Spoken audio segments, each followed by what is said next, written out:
Good evening, everyone. My name is Aditya Sharma, and this is Fundamentals of Compressible Flow, a course being conducted by Department of Mechanical Engineering, IIT Guwahati, under the NPTEL program. And it's a 12-week course, okay? And we are into sixth week of this course. So earlier we have gone through quasi one-dimensional flows, okay, and then we learned about compression waves and how we can model a normal shock wave. Okay, now here we are starting with expansion waves and then oblique shocks. We are starting with this. So we shall start in a couple of minutes. The instructor for the course is Professor Niranjan Sahu from, again, Department of Mechanical Engineering, IIT Guwahati, and I'm a research scholar here. So we shall wait for a few minutes to see if somebody joins. After that, we can start this session. Thank you.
Okay, so we can start with today's session. So as I have told that it is about expansion waves and oblique shocks. So there are two lectures here. Okay, lecture number 14 and lecture number 15. So in lecture number 14, discussion on expansion waves has been done, and in lecture number 15, discussion on oblique shocks has been done. So we'll see first topics of lecture number 14, and we'll see questions related to it, and same we'll do for other lecture. Okay.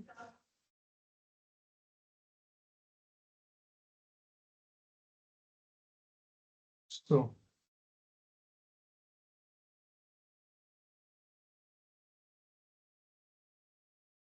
let's see.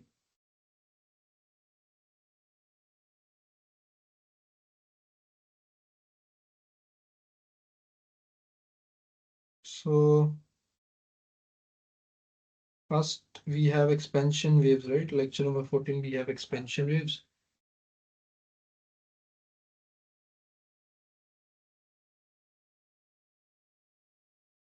Uh, Concepts of, just give me a second.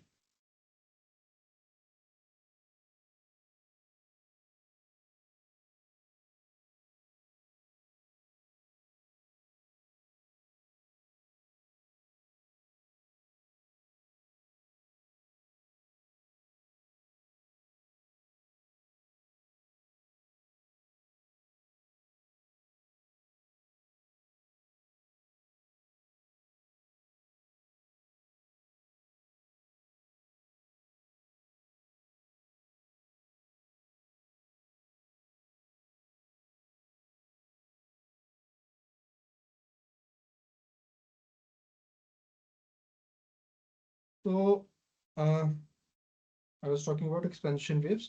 So first topic here is this in concepts of expansion waves. So we have initiated with what is a Mach wave, right? So here, because Mach wave already has been discussed in previous lectures, right? So here, topics like zone of silence and zone of action, these have been discussed. Okay. So we know what is zone of silence and zone of action, right? So upstream of your Mach wave, so you're not able to have your disturbance propagated. That is zone of silence. Okay. And within your Mach cone, the region that is called your zone of action. So this has been discussed. Then uh, formation of expansion waves has been discussed, and then expansion wave in isentropic flow. So, what is an expansion wave basically? Uh, so it's in crude language, if you see, it's opposite of your shock waves. Okay, so it's antithesis of your shock waves. So, in if you talk about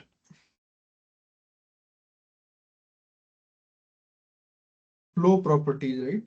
So in terms of flow properties, if you see, so across your shock wave, what happens? So your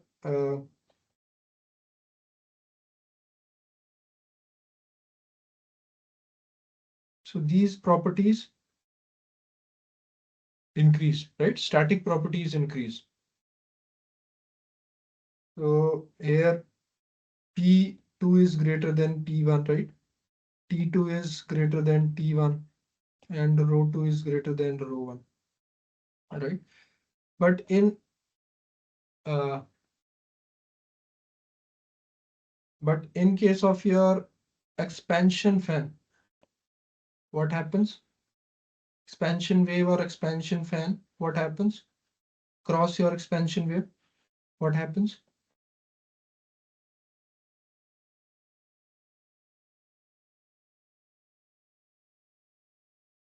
what happens to these static properties?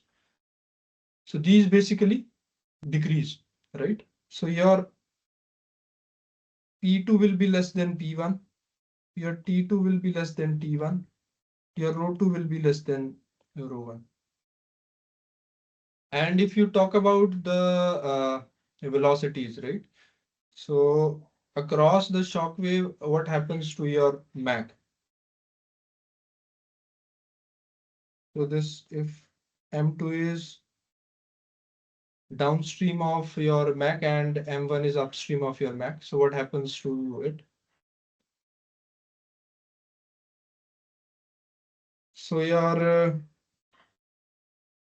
M2 for your uh, shock wave is less than your M1. Okay. But if you talk about your expansion wave, your M2 is greater than M1. Okay. So these are the basic differences between these two waves.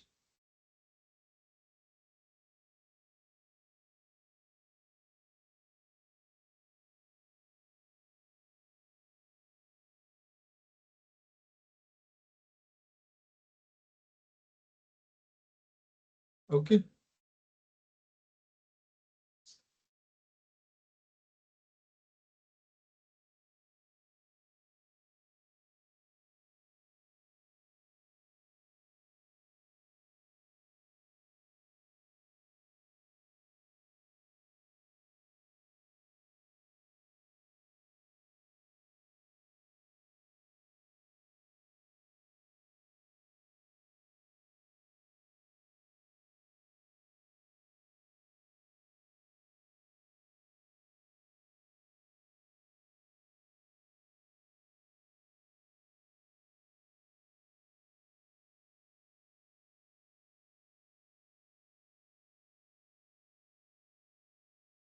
So this is about flow properties across your expansion wave and shock wave. Then there is formation of shock waves, right?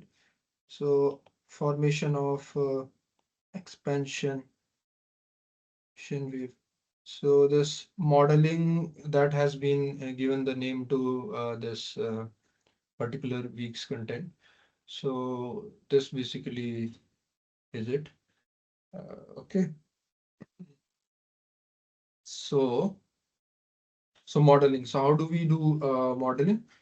So again, so if you remember in your normal shocks, you took this a piston, right, and you moved it to generate expansion waves, right? So we had a piston in this way. So we, for normal shocks, we moved it in this fashion, right?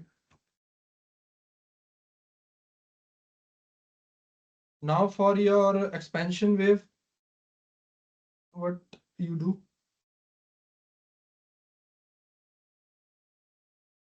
you move it in left direction, right?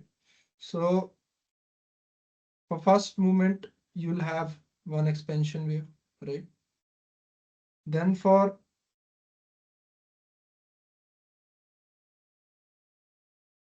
second movement, okay, you again will have some expansion wave, okay. Now, in terms of your pressure, if you see, so this has been drawn, right? So in your normal shock wave, your pressure was rising, right? But here the pressure, there will be drop. So if this is your pressure line, so it will drop, okay. Then one important thing here is that, so if it is your first, okay, expansion wave, this is your second expansion wave. So the speed of sound wave in your second, for your second expansion wave, will be lower than your speed of your first sound wave, right? in your first, because of your first expansion wave. Why so? Because here you see the temperature has decreased. Okay. So just I have mentioned that your for shock wave, your T2 is greater than T1, but for your expansion wave across this wave, the temperature decreases. So the sound wave also, the speed of sound wave will also decrease. Right? Okay. Then we have Prandtl-Meyer expansion waves. So what is Prandtl-Meyer expansion waves?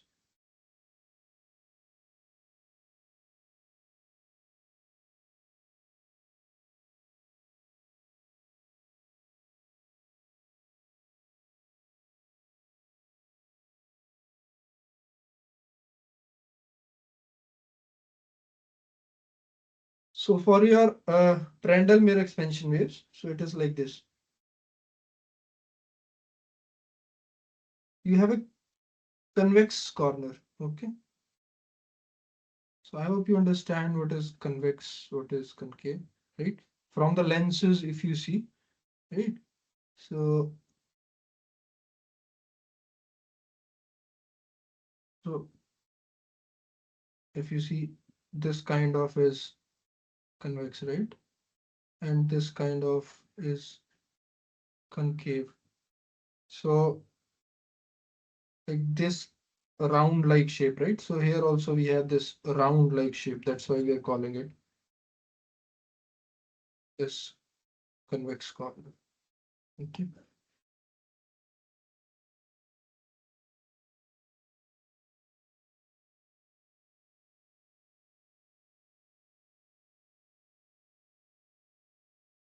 So then, so we had flow in this direction, this way. Okay. In this direction, this way we had flow. Now, at this point, what will happen is your flow will turn. Okay. Flow will turn towards this wall, right? And this will lead to expansion fan. Okay. And eventually your flow will be moving in this direction along this wall. Let's say this is wall one and this is wall two, along wall two, right? Then there are a few terminologies related to your Prandtl-Meyer expansion wave. So this is start of your expansion fan, right? And this is end of your expansion fan. So in between the expansion waves, I'll just erase them just to see various angles involved. So if this is M1, this is M2, right? Then uh, first of all, we'll see this angle. Okay. So this is uh, mu M1. Okay. Then we have this angle. So this is start of your expansion fan and this is the end of your expansion fan. Okay. Then second angle is this mu M2. Okay. Then this is fan angle. Okay, between start and end of the this expansion fan. So this we denote by phi. Also the deflection you denote by theta.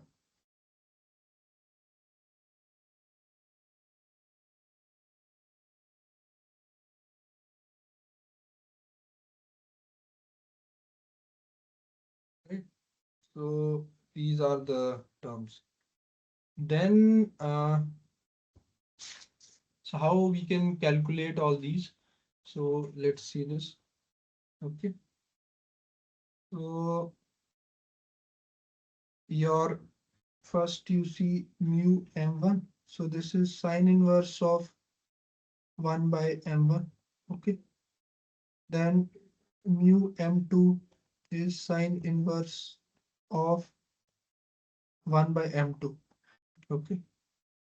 Then there is uh, one function called Prandtl-Meer function.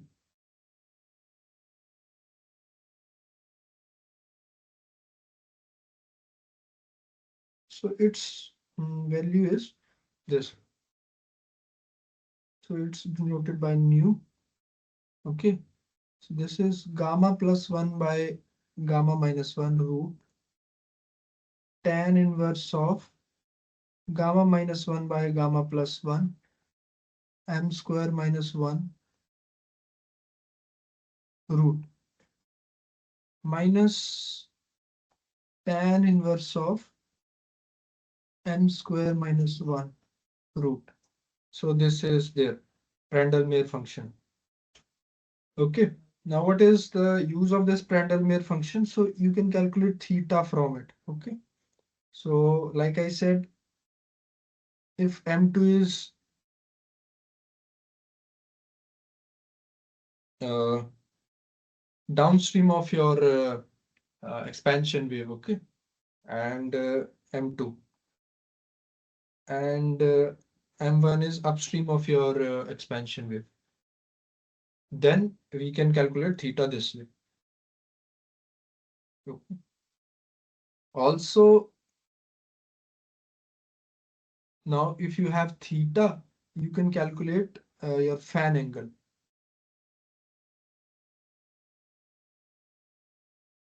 Oh, sorry.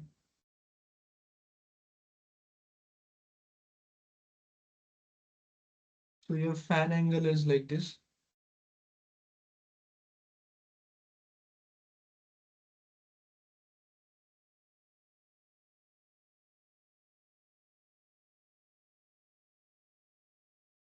This. Okay. So mu m1, mu m2, we know how we can calculate, and then theta, if we have, we can get the fan angle also.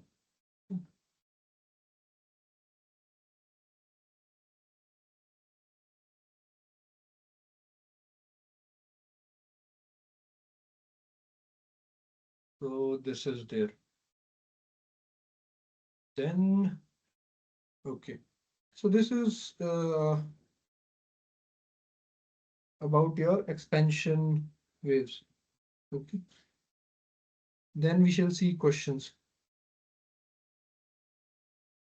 So first question here says that a supersonic flow can expand to a lower Mach number through it turning away from itself across a corner. So if you read this question, you should be able to answer this. Please try to answer this question. You can write your answer in the comment box for question number 1. I'll also be discussing it.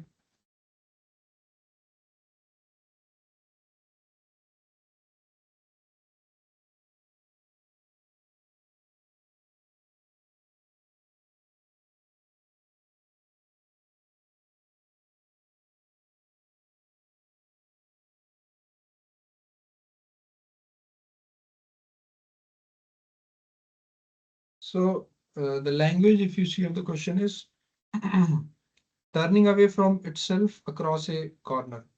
Okay. So turning away is means if flow is moving this way, it will be turned away. Okay. Towards itself is this. So if it is here, it is moving like this, it will be moved like this. So this is moving towards itself, and this is away from itself. Okay. So if you see this, and this is the corner, this is the corner.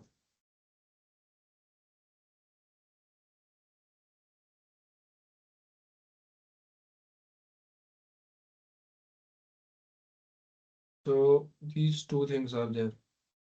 So away from itself across a corner. So in that case, it will lead to, first of all, expansion wave. Okay. And in expansion wave, what happens? What happens to your Mach number?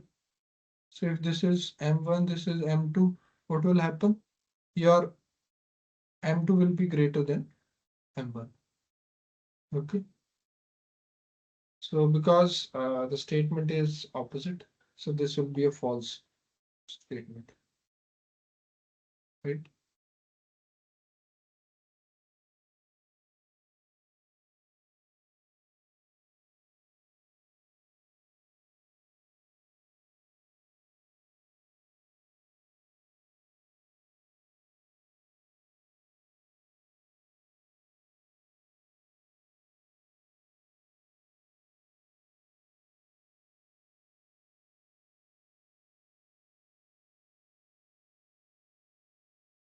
So then again, question second we have, so it talks about flow properties across an expansion wave.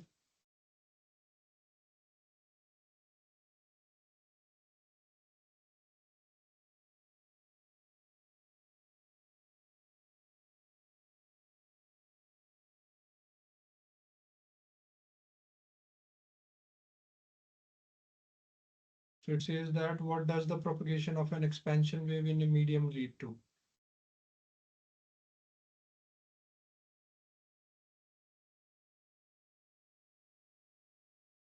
So three options are there.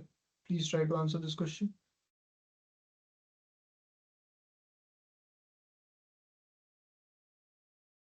So first option says that there will be a pressure drop. Second says that there will be a temperature drop. Third says that both A and B are correct. So for your expansion wave,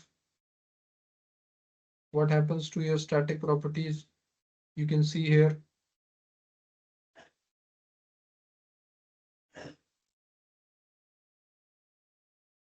there is decrease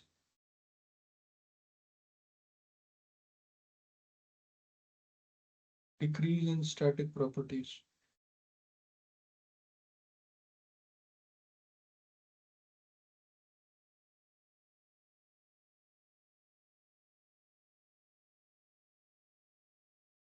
Right?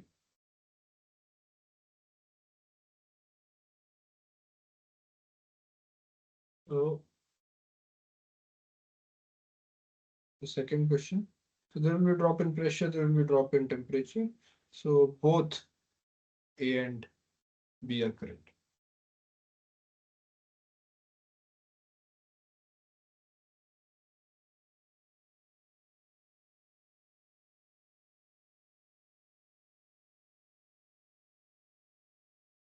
Then let's see third question. So it's a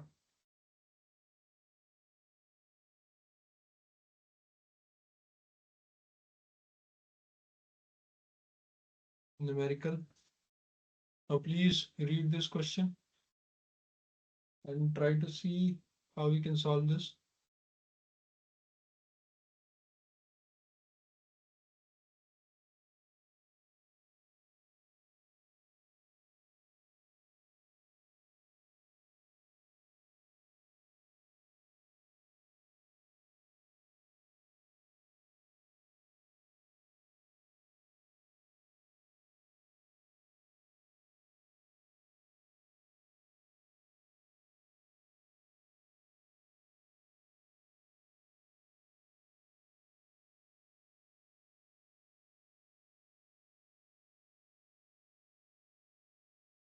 So this question here says that find out the fan angle of an expansion fan if the upstream and downstream Mach numbers are 2 and 4 respectively.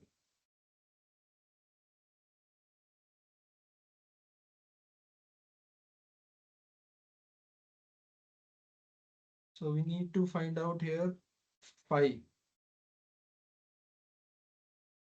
M1 is given, M2 is given. Okay.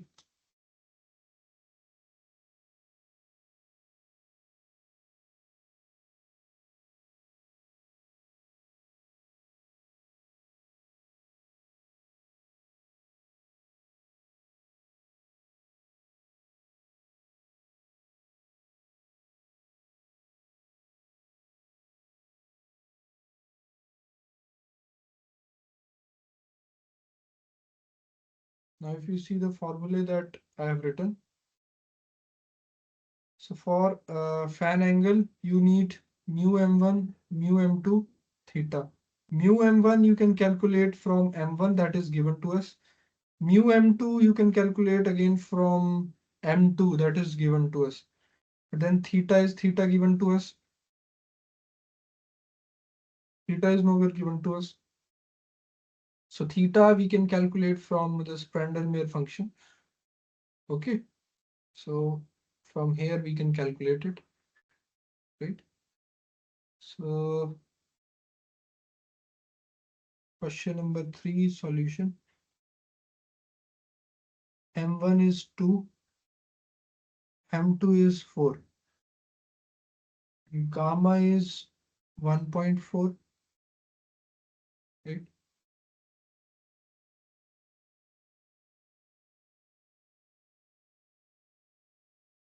Then, okay. So phi is your mu M1 minus mu M2 minus theta.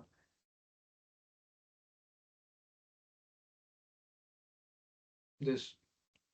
And theta is mu M2 minus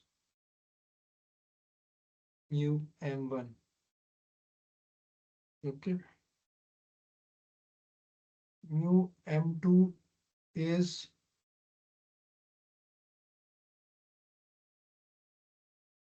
so gamma plus 1 divided by gamma minus 1 root tan inverse of gamma minus 1 by gamma plus 1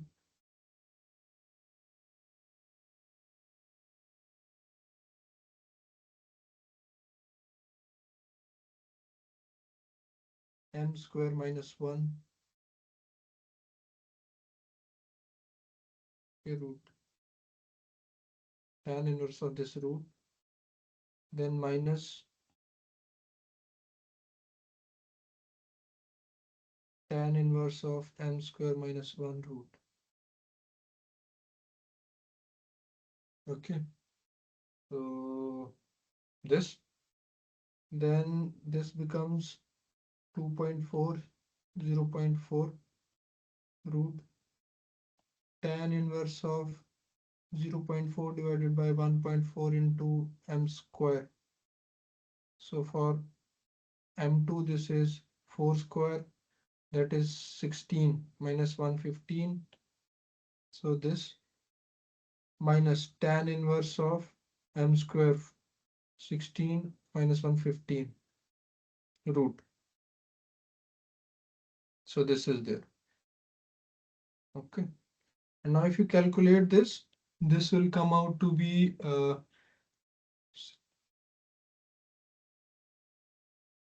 this much, 65.78 degrees. Okay. And about your new M1, so this will be 2.4 by 0.4 root tan inverse of 0.4 divided by 1.4 into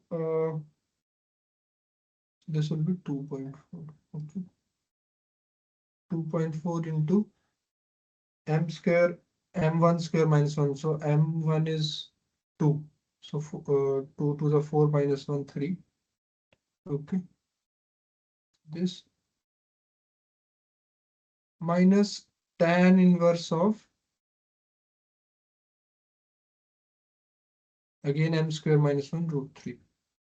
And if you calculate this will come out to be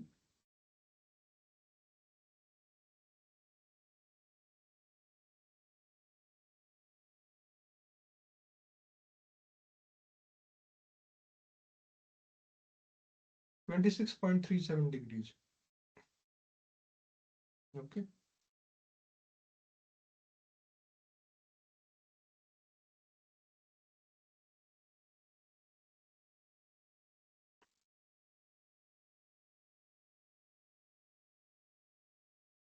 So this is there.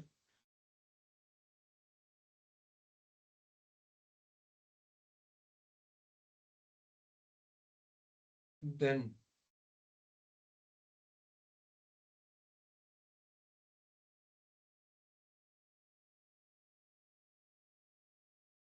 if you see theta, theta is 65.78 degrees minus 26.37 degrees. Okay, something like this.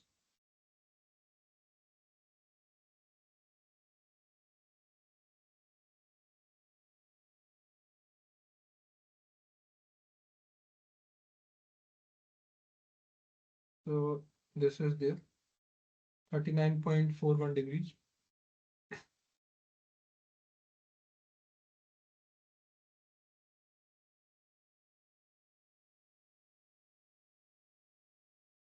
Now if you see phi, phi is, so we calculated, so we have not calculated these mu m1 and mu m2. So mu m1 is sine inverse of 1 by m1. M1 is your 2. Okay. So sine inverse of 1 by 2 is 30 degrees. And mu m2 is sine inverse of 1 by 4. So this will be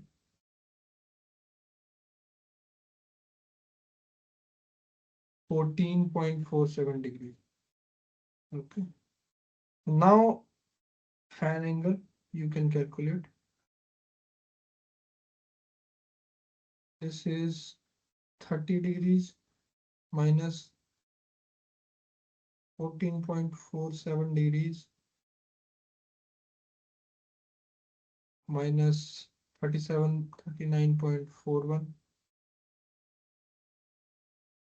Now if we calculate this, this will come out to be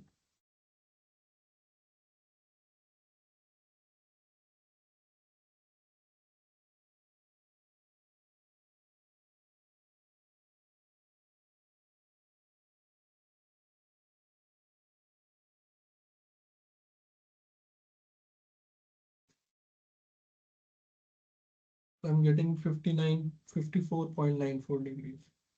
So this will be your fan angle then. Okay. 54.94 degrees. So this was your question number 3.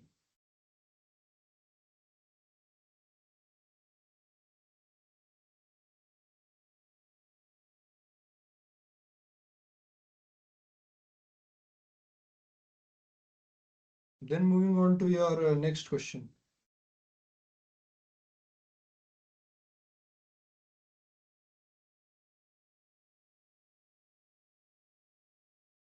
So the closest value we have C. So C is the right option.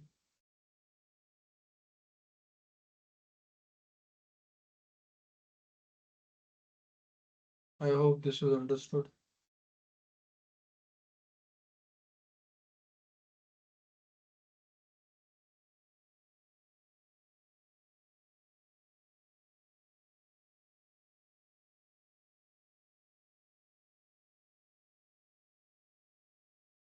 So in a series of expansion waves, the tail of wave has less speed than the head of the wave. So is it true or false?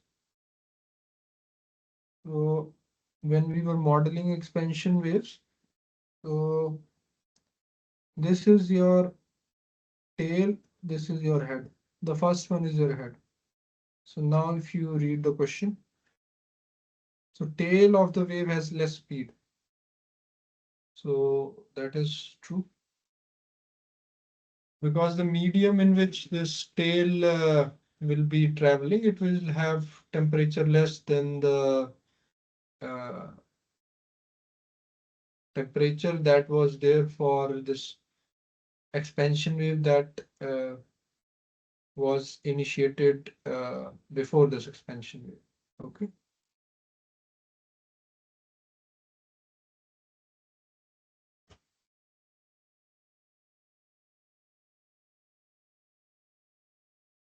So tail has less speed. So this is true, right?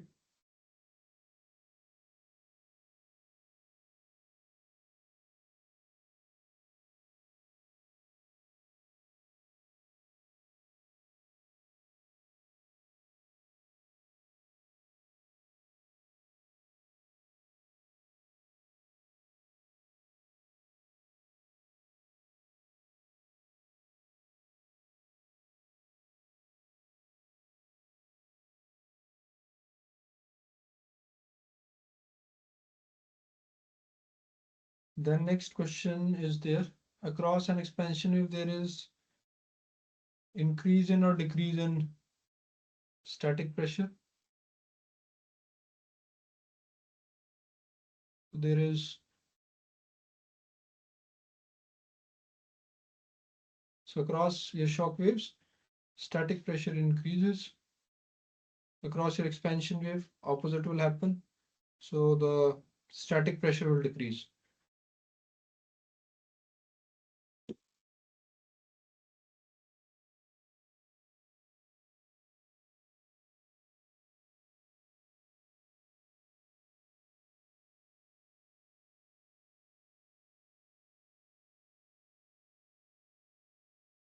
Okay, so it will decrease.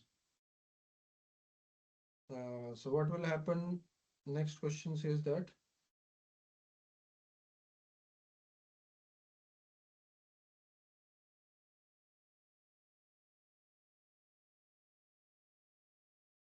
across an expansion wave, there is dash in static density. What happens to static density? All static properties are going to decrease, right? So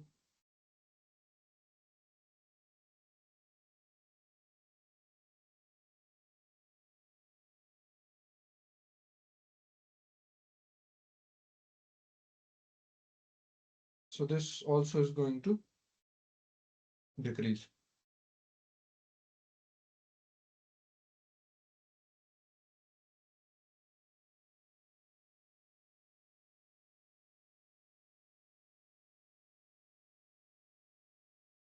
Okay.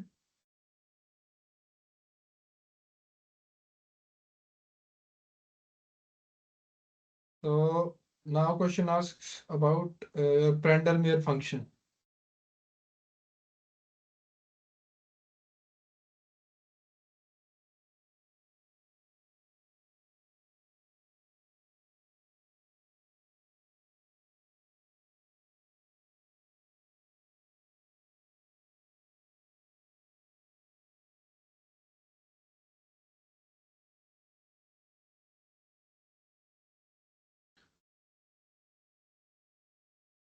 So your Prandtl-Meyer function depends on four options have been given.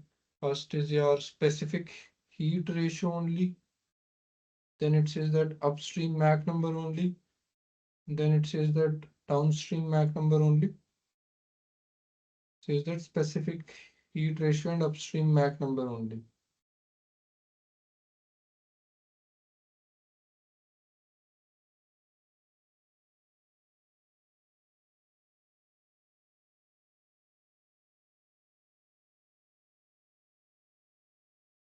Actually, so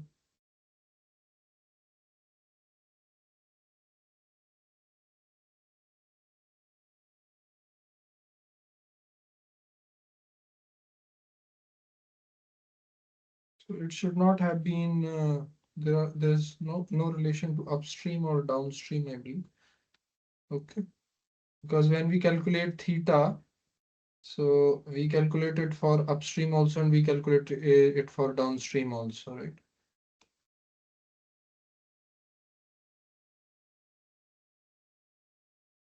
So it should have been,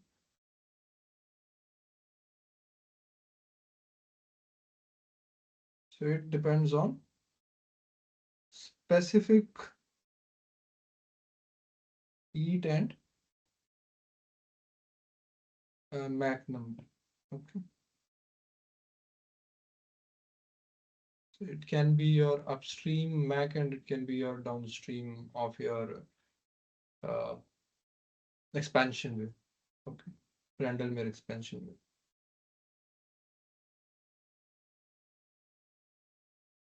All right. So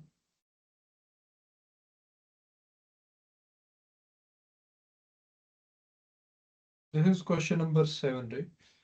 Then moving on to question number 8. Okay. So question number 8 is a numerical. Then question number 9 is also a numerical. These are lengthy numericals, so these have been discussed in your lectures also. So, so what I'll do is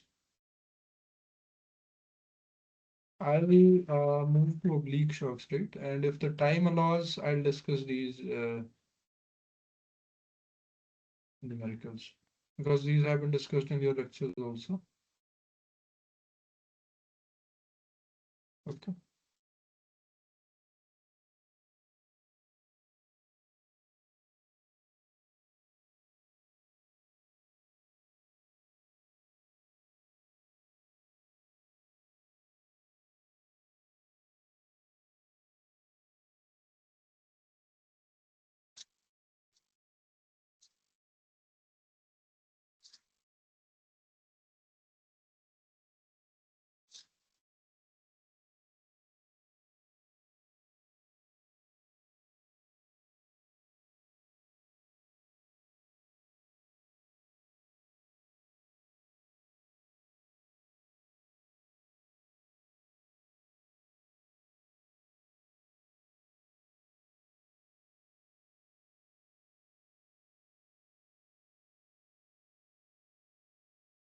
Okay.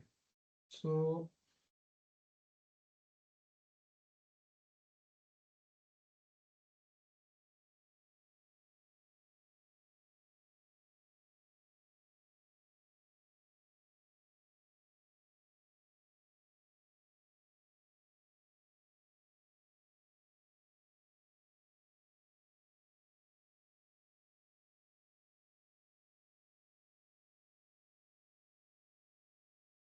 we shall move to lecture number 15, that is oblique shock waves.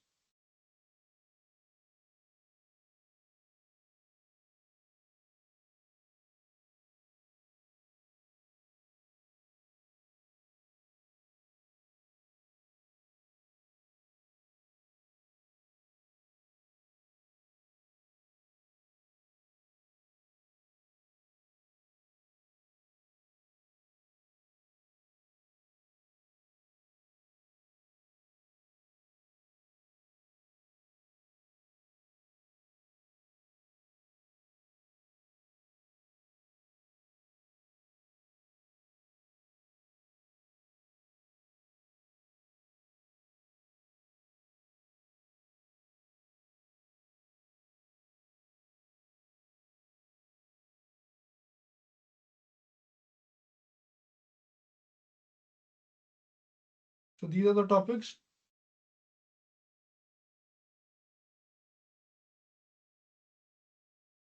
So we start with the difference between normal shock and oblique shock. Okay. Then we talk about Mach angle and shock wave angle versus shock wave angle.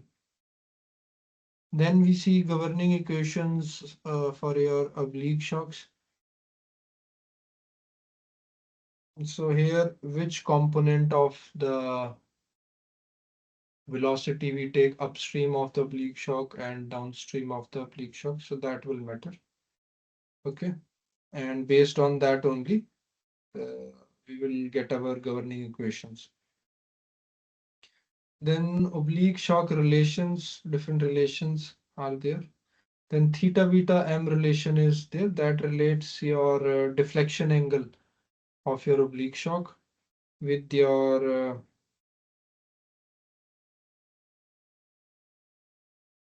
this shock wave angle, okay, beta, and your Mach, upstream Mach.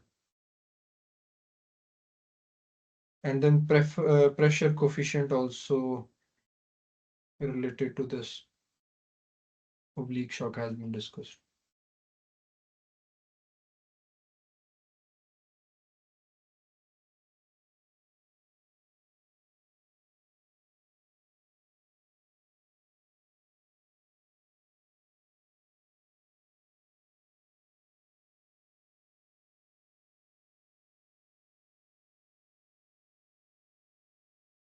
So first is your oblique shocks, right?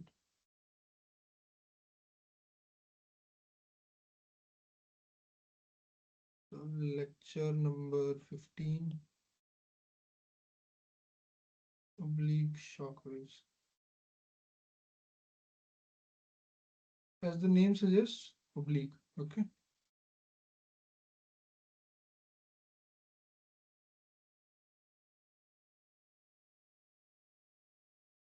Like what happens? So if we talk about a shock tube, okay. So here we have diaphragm, okay. It ruptures and gives rise to a normal shock wave. Normal. Okay. So it is to the streamline, it is at 90 degrees. Okay, this is normal shock wave. But then what is oblique? So for your concave corners, okay.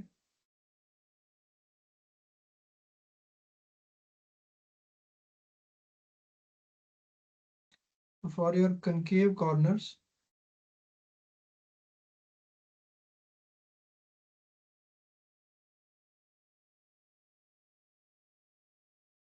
so this is deflection angle. So for your concave corners, so let's say your flow is moving in this direction, okay. So you'll have a shock wave here this way, which will not be at 90 degrees with the flow, at some angle with the flow. And this angle we denote by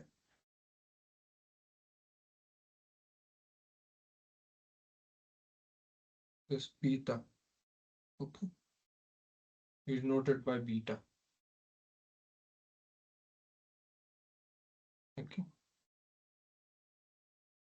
So this is your shock angle, and this is your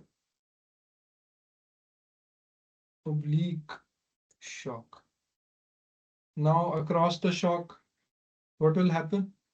Your static properties, flow properties are going to increase. Okay. And then your temperature, total temperature is going to remain same, but your total pressure that is going to decrease across the oblique shock. Okay. So if you say P1, T1, rho1, T01, T01, T02, P02, P2, T2, rho2. What will happen? So this is going to remain same. So P02 is less than P01. Okay. P2 is going to increase. Okay. Static properties. For your expansion, it was opposite, right? Same is for your P2.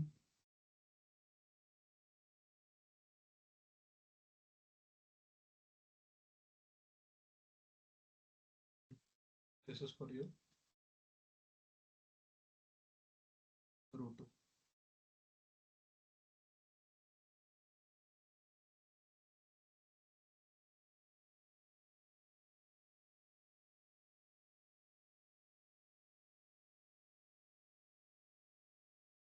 So this is there. But then there is one more layer to this oblique shocks. So that is your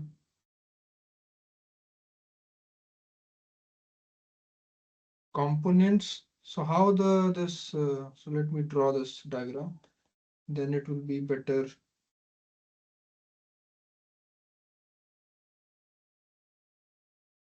explain.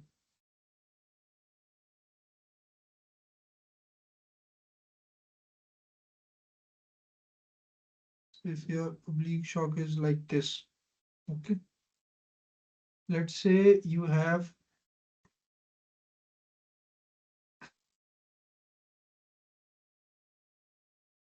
This is your beta. Okay, then you have this flow. You have this flow. But now what happens is, so only the component of your velocity, okay, flow velocity, that is perpendicular to your oblique shock. So only those components are going to take part in this velocity decrease, right? So now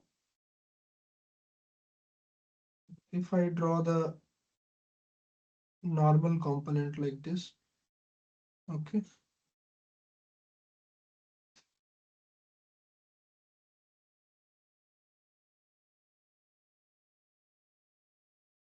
so if this is V1, okay, so your flow is in this direction, okay, then your two components, okay, so your one is normal to your shock, oblique shock,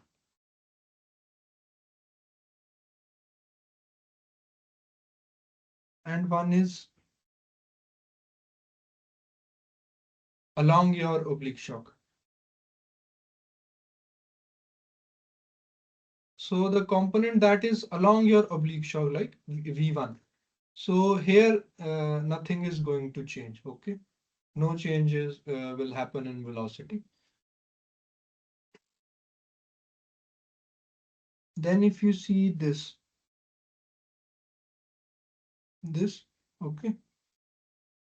So two components again.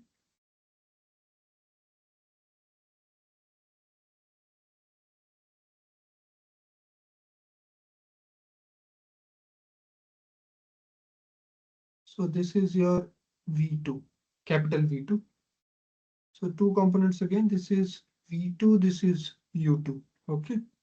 So one component is perpendicular to your oblique shock and one component is parallel to your oblique shock. So the one parallel, no change, okay? So whatever changes is from U1 to U2, okay? V1 and V2, they are same. They're going to remain same, okay?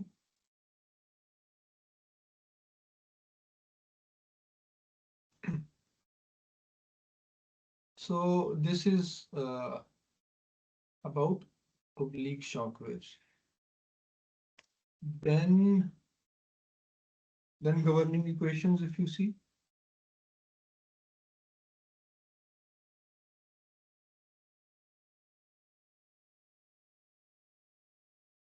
So first is your continuity.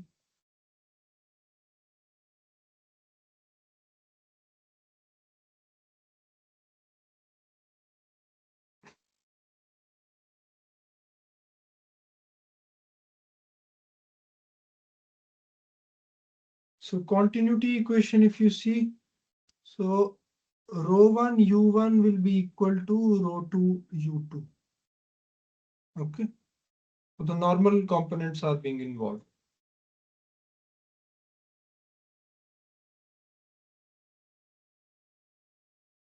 Because in parallel components, there is no change. Okay. Then momentum equation, if you see,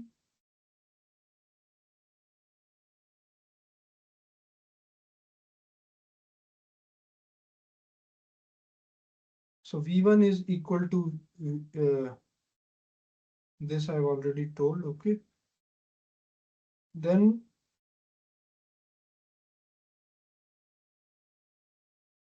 for your normal components, what will happen? P1 plus rho1 u1 square will be equal to P2 plus rho2 u2 square.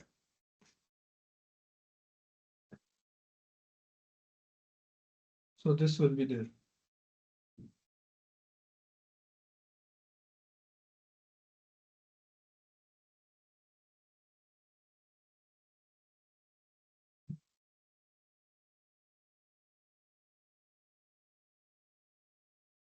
right?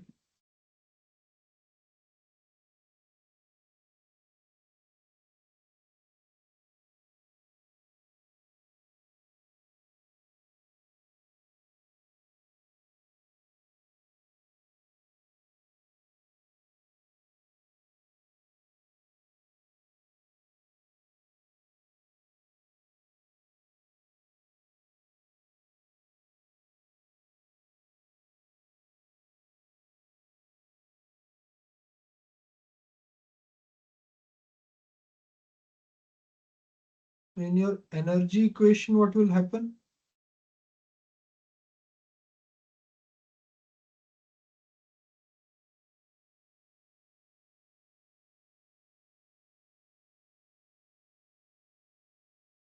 So your H1 plus capital V1 square by 2 will be equal to H2 plus capital V2 square by 2. So this will be there.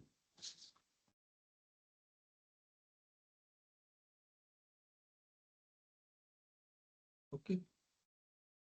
So this is about governing equations. Then some relations related to oblique shocks and theta beta m relation. So these two topics are left, and then pressure coefficient. So these will take after a short break. We'll just take a 5 minutes break. After that, we'll continue with the session. Thank you.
Okay, so we can continue with the session.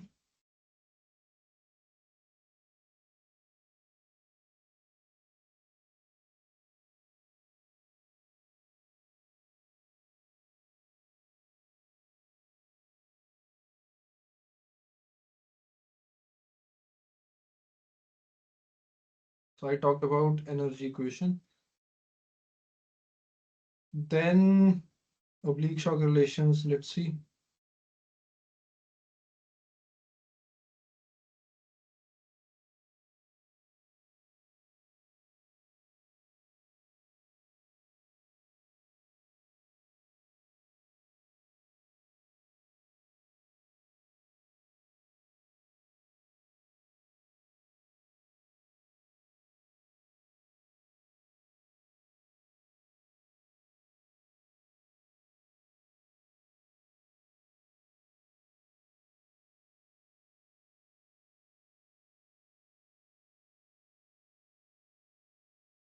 So your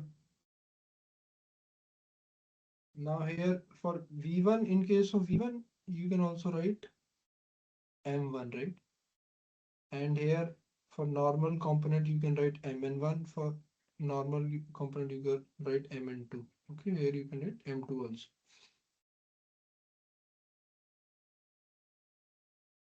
So your first is your M1 will be equal to Mn1 sine of beta. Okay.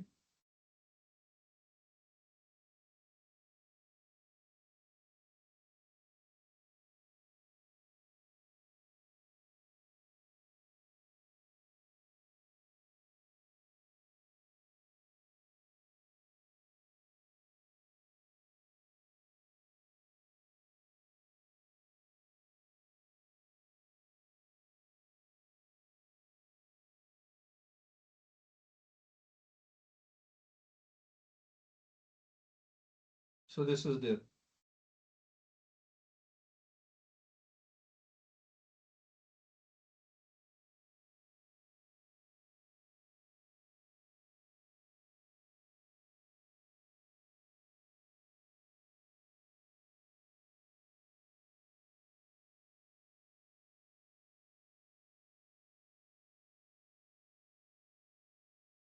Right? So this angle is beta, this angle is beta, right? So this is there. Then M2 is Mn2 by sine of beta minus theta.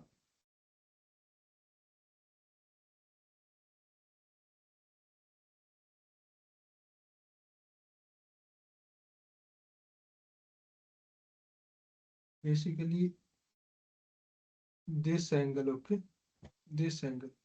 This angle and this angle both are same. So this is beta minus theta.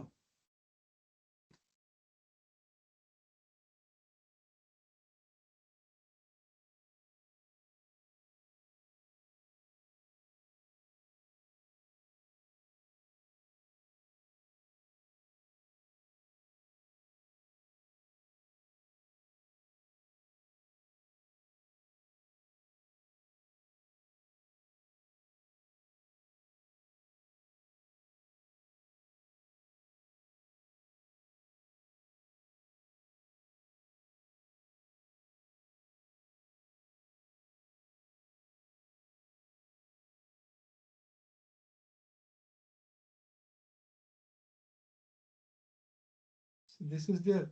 Then now across the normal shock, this oblique shock, how the mag changes. So only the normal component changes, okay? So this formula is same as was in the normal shock waves, okay? But here instead of M2 and M1, we are just changing it with Mn2 and Mn1. That are the normal components across the oblique shock.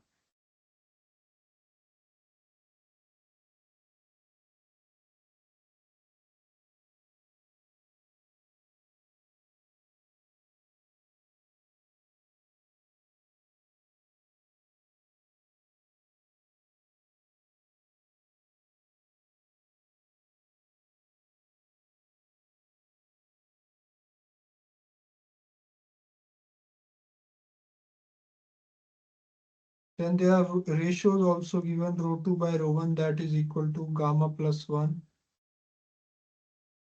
mn1 square divided by 2 plus gamma minus 1 mn1 square.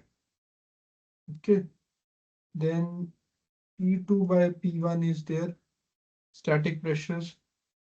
So this is 1 plus 2 gamma by gamma plus 1 mn1 square minus 1. Okay. The entropy also increases across the oblique shock, and the formula for that is same as we saw in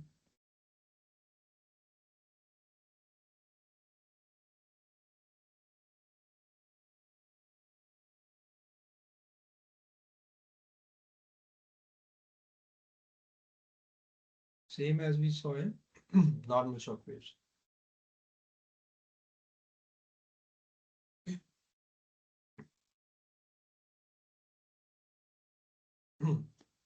Then this theta beta m relation is there.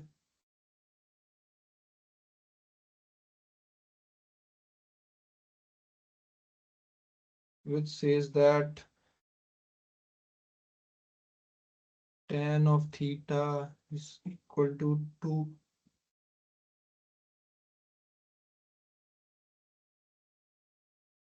2 cot beta m1 square sine square beta minus 1 divided by m1 square comma plus cos 2 beta plus 2. So this is there.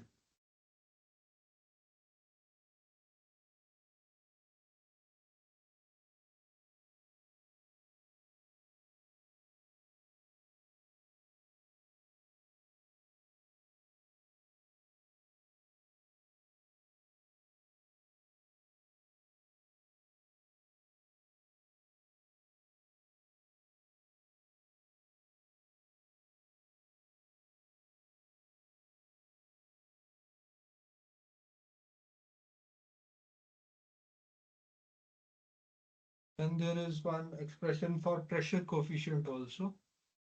Okay.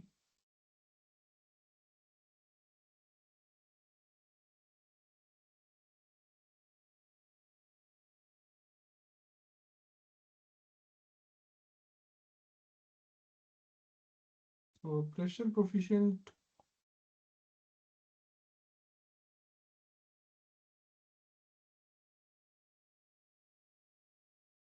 basically is capital C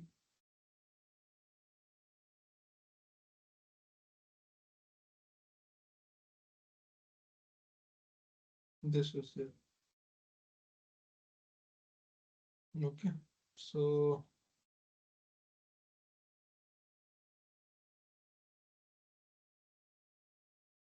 after this, then we have questions related to oblique shock. So let's see these questions.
So the main bulk of supersonic flow when it encounters a compression corner. The main bulk of supersonic flow dash when it encounters a compression corner.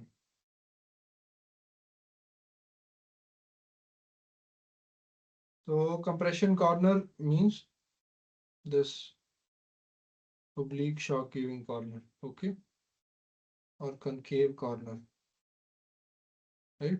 For expansion wave, convex corner. Okay. So the flow is turned towards itself, right? If it's away from itself, this expansion wave towards is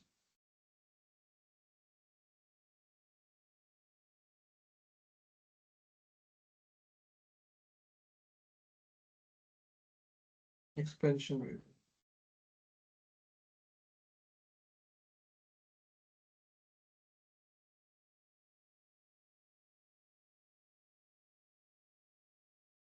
So this is question number 10. Then question number 11 says that when a body moves at supersonic speed, then all the information related to its flow properties, such as pressure, temperature, density, etc., can propagate upstream. So this is false.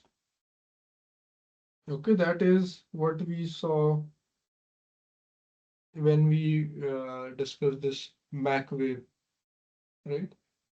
So like this, circles like this we saw, right?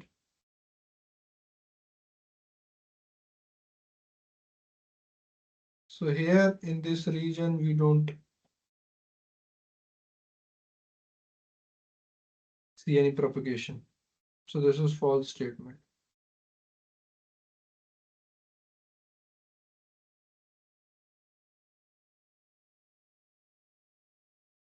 Which of the statements is true? So please have a look at these statements and let's see which one is true and which all are false.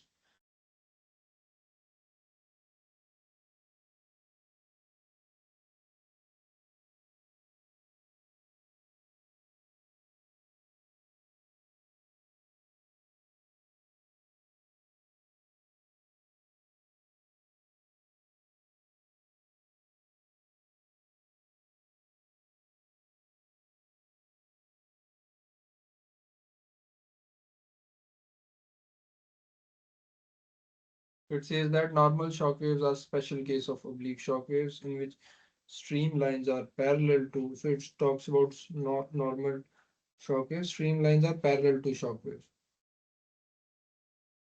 So if you see here, when we start discussing here, so these are normal shock waves, normal to streamline. So this option is false.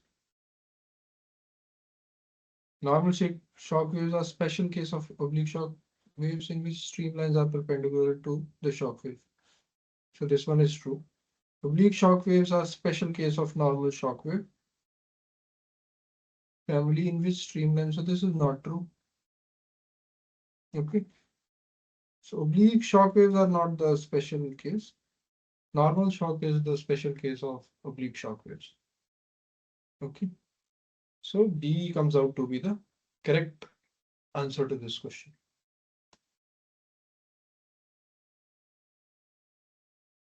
I hope this is understood.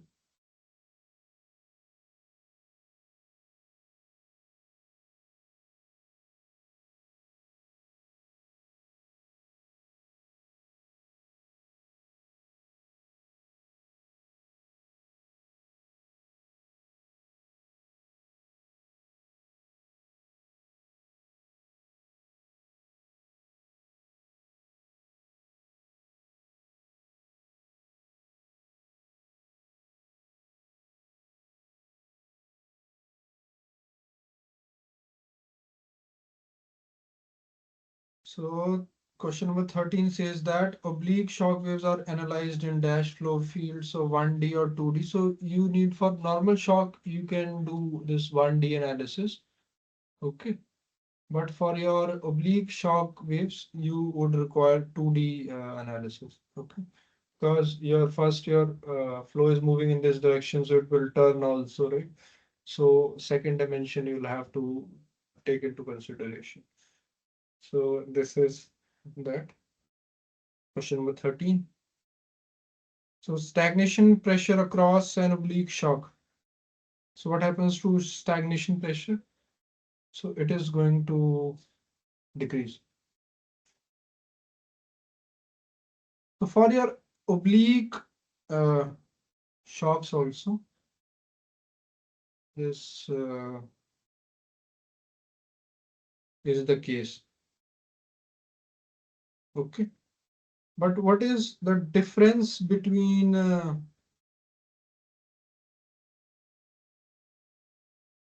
normal and oblique shock wave?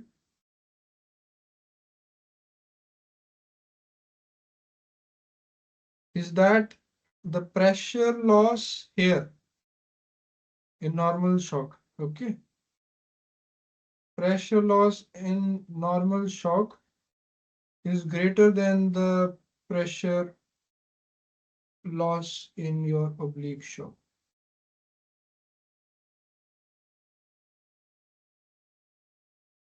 Okay. So this is there.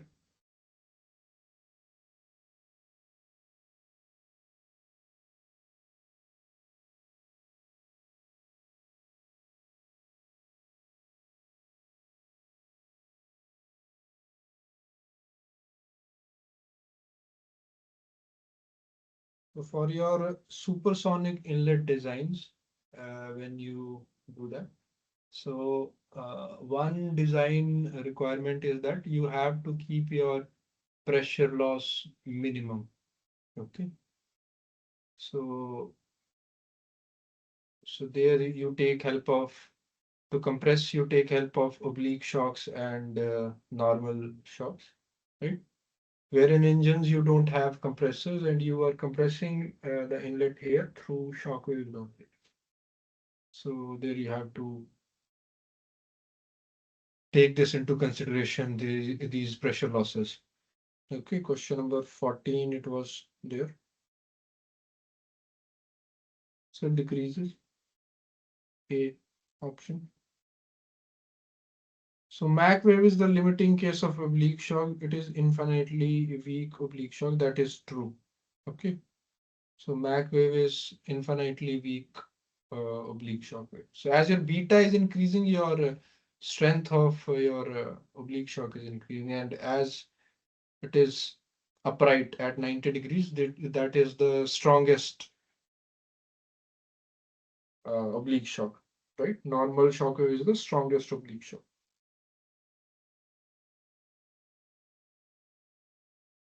So what is the shock wave angle for a normal shock wave? So this is 90 degrees. Okay. I hope this is understood, right?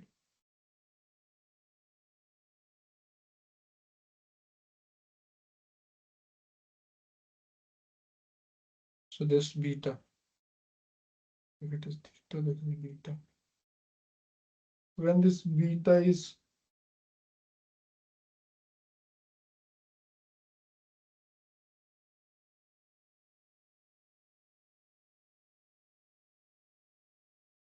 90 degrees, in that case, when this beta is 90 degrees, in that case, we say it's a normal shock wave.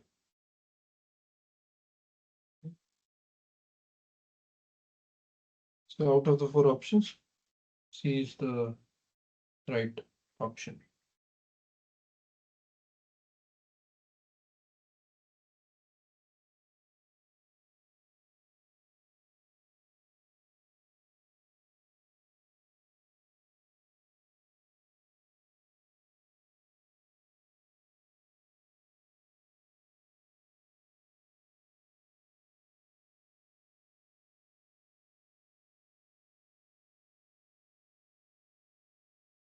The next question says that find the deflection angle of an oblique shock wave. Deflection angle is theta, upstream Mach number is 3, and shock wave angle beta is 30 degrees.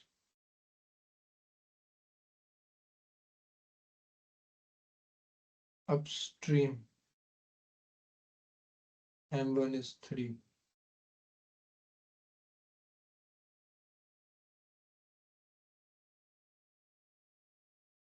So this we have to do.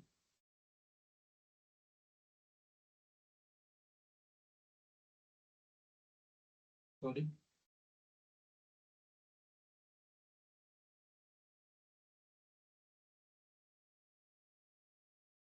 So this is question number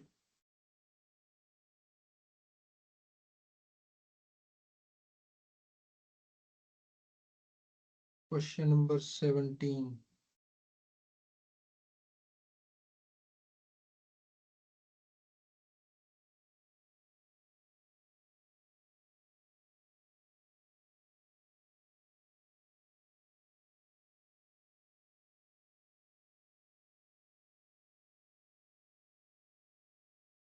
So beta is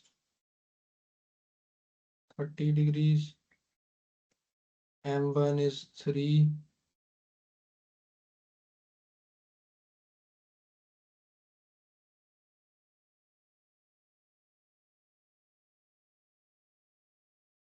so now we know from theta beta M relation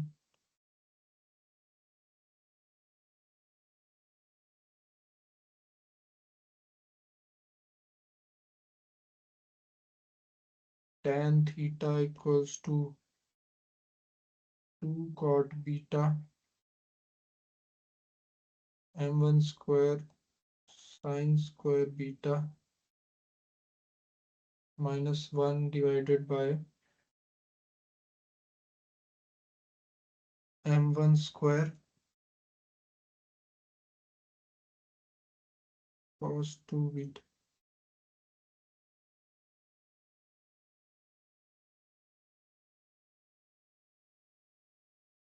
This.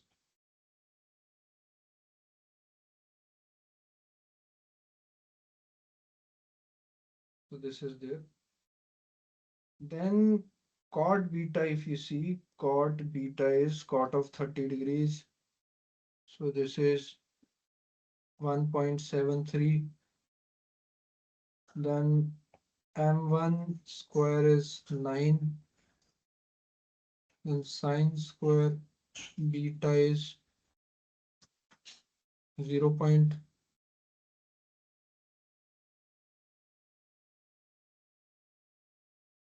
square, that is 1 by 4, that is 0.25.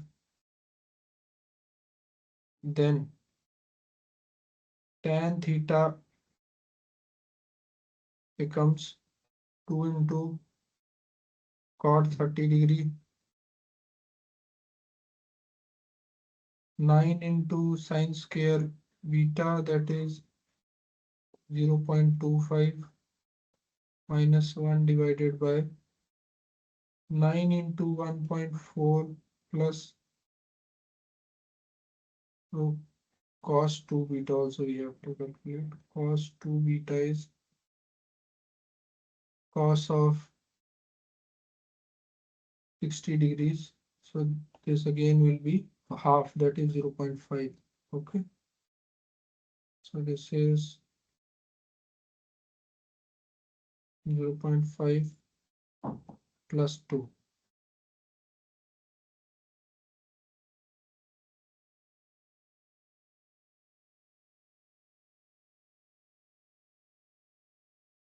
So if you calculate this,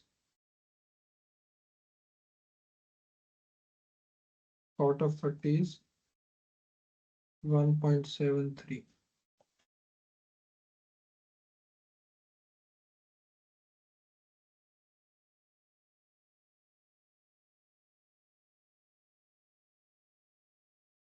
Now if you calculate this, So this will become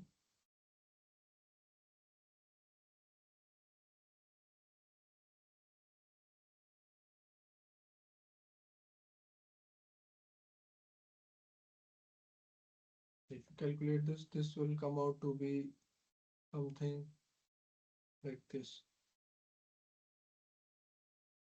Okay, and then theta is tan inverse of 0.2267. And if you calculate this, this will be 12.77 degrees. So this is their deflection angle, theta.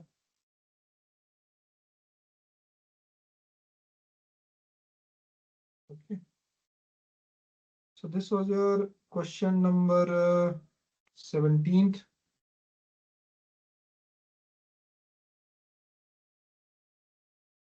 Then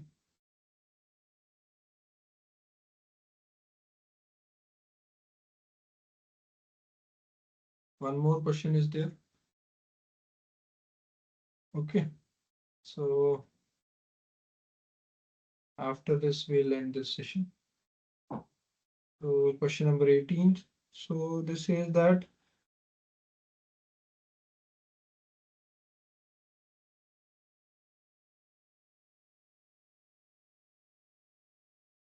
for an oblique shock wave, upstream Mach number and shock wave angle are given.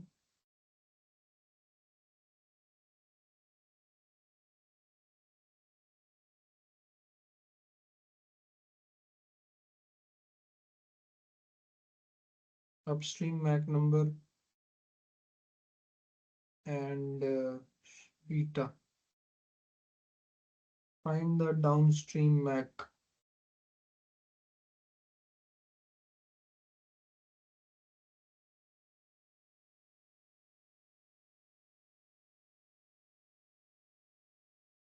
This we have to find out.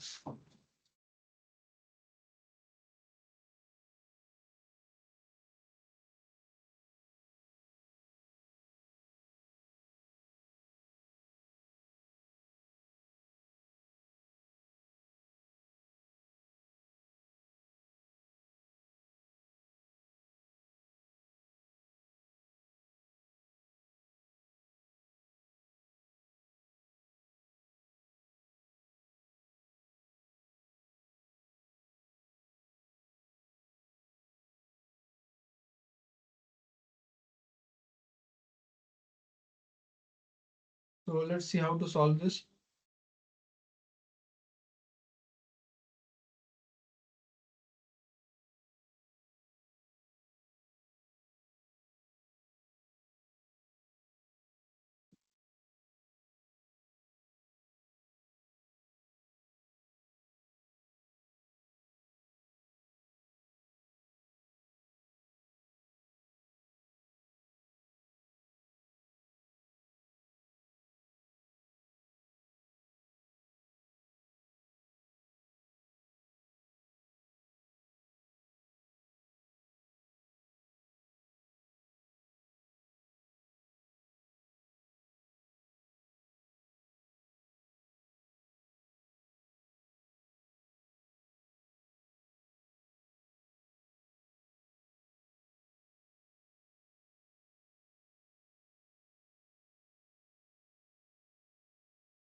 So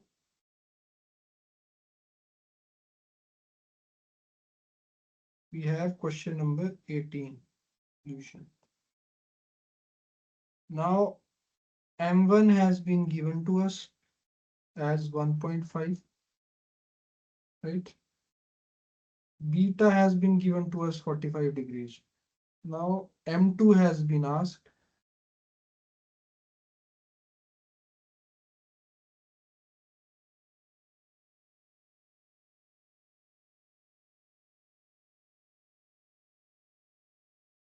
So how we can calculate this M2?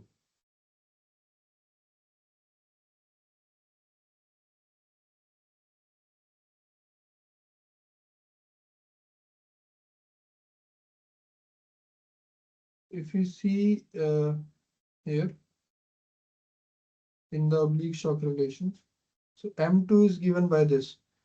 M2 is we know M2 is Mn2 by sine of beta minus theta.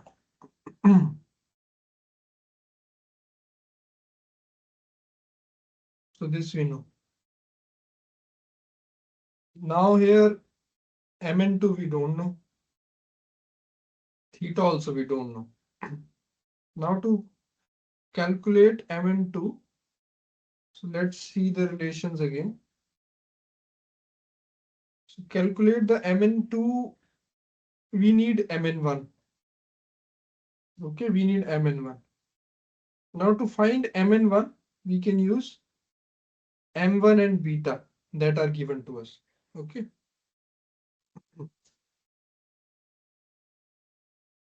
Now you see Mn2 square is equal to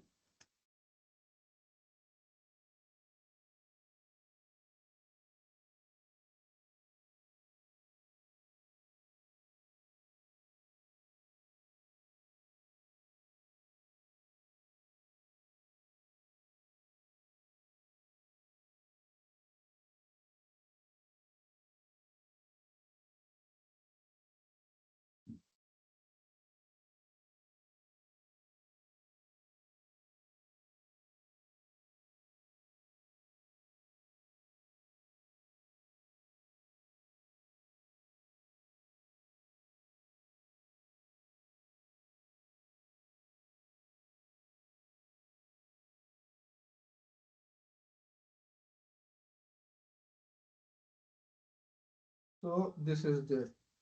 Okay. Then let's bring this also here.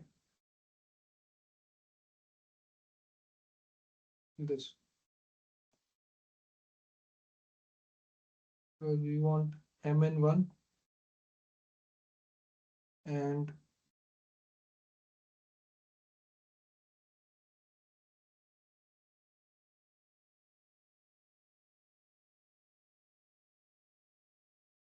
this is there.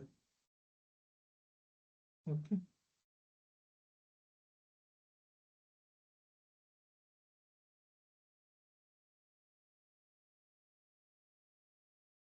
So first we will calculate Mn1, then from Mn1 we'll get Mn2, from Mn2 we'll get M2. And theta also, we need to find theta also. So theta we can calculate from theta beta M relation, right? So first, let's see Mn1. M1 into sine beta. M1 is 1.5. Sine of beta is 45 degrees. So now if you calculate this will come out to be 1.06. Okay. Now talking about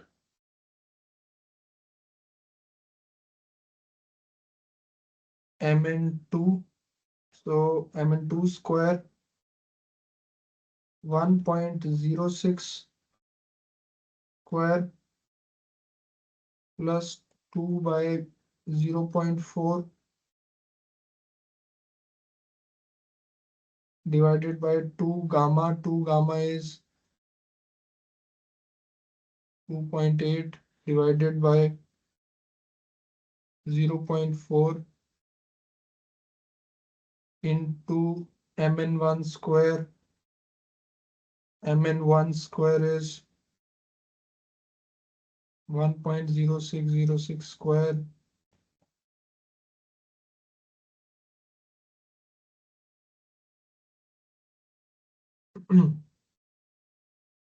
then minus 1.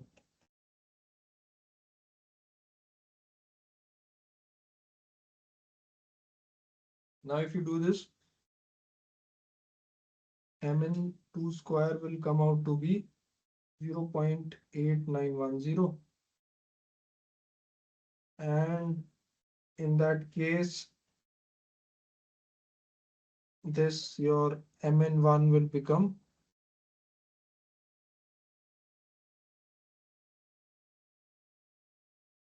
mn2 will become 0.9439. So this is there. Okay, up to 4 digits. Let me write this. So this is there. Now your theta beta m relation.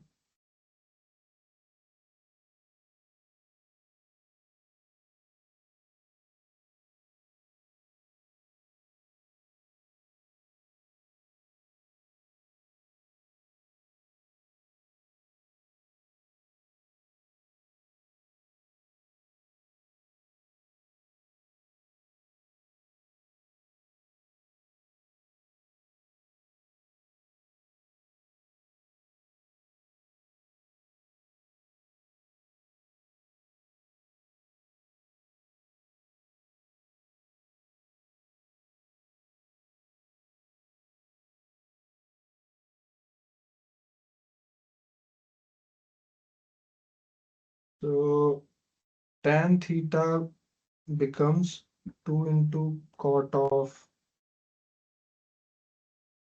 45 degrees. M1 is 1.5, 1.5 square sine square of 45 degrees minus 1. M1 square is cos of 90 degrees. That will be 0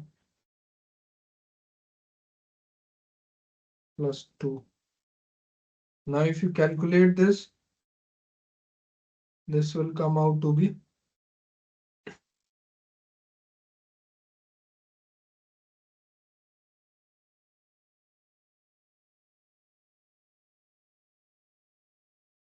0.485,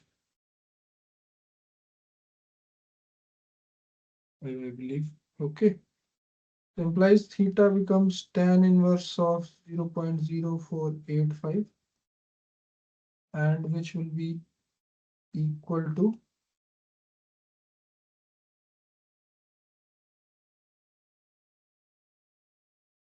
2.7766 degrees. Okay, so this is there. Then in that case, hence your M2 becomes, now you can use your formula, this M2, Mn2 by sine of beta minus theta, Mn2 by sine of beta minus theta, which is 0.9439 Mn2 divided by sine of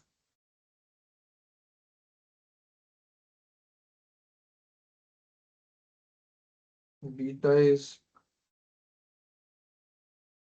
45 minus 2.77. So this is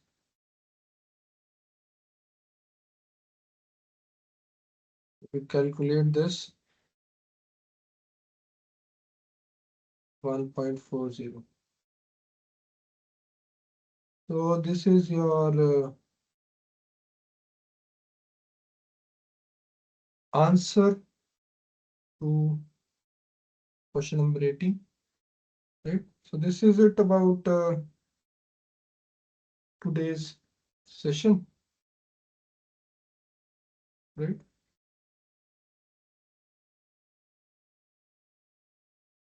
So let's conclude the session in that case. So there were 2 lectures. So we discussed expansion waves and oblique shocks. First we discussed expansion waves, then we discussed oblique shocks. We saw how the flow properties change across expansion waves and also across the oblique shock, how the flow properties change and which components of the velocity or Mach come into picture when the flow, there is variation in flow properties across the oblique shocks. Okay. So for oblique shocks, the normal components, the components normal to oblique shock, they play a role in this change in properties across the oblique shock. Then we saw a few numericals related to expansion waves and oblique shocks and some very basic questions based on these topics. Okay. So this is it about today's session, expansion waves and oblique shocks modeling. So regarding next session, so uh, the next session is preponed to 7th of March. Okay, the timing will remain same 6 to 8 p.m. But the session has been preponed to 7th of March, that is Saturday. So it was to take place on 10th of March, but because of some reasons, I'll not be able to take it on 10th of March, so I'll be taking it on 7th of March. Okay. So let's see then. Uh, next session we'll conduct on 7th of March. Right. Till then, thank you. And thanks for watching this session.